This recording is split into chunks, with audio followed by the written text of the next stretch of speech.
Hero అని, first half hero నేను, second half hero నేను అని మీరిద్దరు ఒకరినొకరు చూసుకోకుండా అలా చాలా ఈగోయిస్టిక్ ఆన్ లొకేషన్ బిహేవ్ చేశారని విన్నాను రూమర్స్. బట్ అది అది ఎంతవరకు నిజం? దీనికి అతనే కరెక్ట్ చెప్తాడన్న. అండి, ఇక్కడికి వచ్చిన మీడియా వాళ్ళందరికీ నమస్కారం. అన్న అలా ఏం లేదన్నా యాక్చువల్లీ, బట్ అన్నే సాంగ్ నువ్వే దొబ్బేశావు.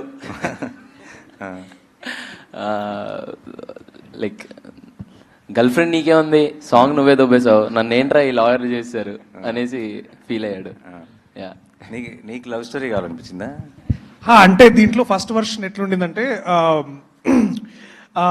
ముందు సూర్యతేజ అర్జున్ సర్కార్ లాంటి క్యారెక్టర్ అయితే బాగుంటుంది, నేను రోషన్ లాంటి క్యారెక్టర్ చేస్తే బాగుంటుందని ఒక వర్షన్ అప్పుడు ఒకప్పట్లో బాగా నడిచింది. But most importantly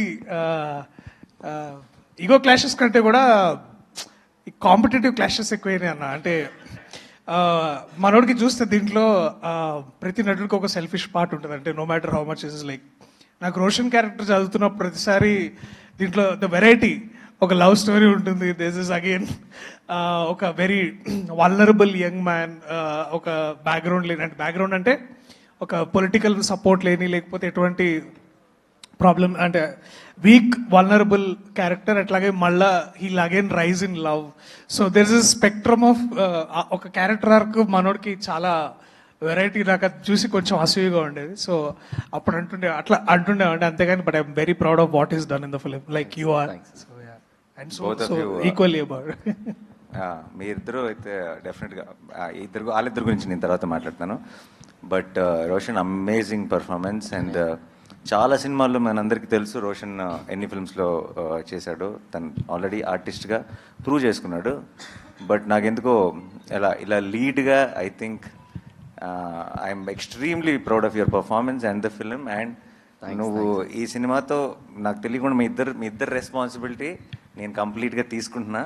and I will, ఎందుకంటే I fell in love with both of you while watching the film. చాలా రోజుల తర్వాత లవ్ స్టోరీస్తో ఏంటంటే, నేను బయటకు వచ్చిన వెంటనే చెప్పాను, నీకు గుర్తుందా సినిమా చూసి బయటకు వచ్చిన వెంటనే, లవ్ స్టోరీస్తో ఏంటంటే ఎప్పుడో మనం ఆల్రెడీ చాలా సినిమాల్లో చూసిన స్టార్స్ చేసినప్పుడు ఆ స్టార్స్ మనకు బాగా పరిచయం. సో సీన్స్ బాగున్నాయా, డైలాగులు బాగున్నాయా, మ్యూజిక్ బాగుందా అని ఎంజాయ్ చేస్తామే తప్పితే వీళ్ళిద్దరూ నిజంగా లవ్లో ఉన్నారా అని ఆ ఇమోషన్ని మనం ఫీల్ అవ్వం. అంటే మనం నమ్మేసి, అంటే ఇంకా సినిమాలాగానే చూస్తాం, మనం నమ్మేసి ఆ ఇమోషన్ని ఫీల్ అవ్వం. ఐ థింక్ వీళ్ళిద్దరూ ఆ రోల్స్ ప్లే చేయటం వల్ల నాకు సినిమా చూస్తే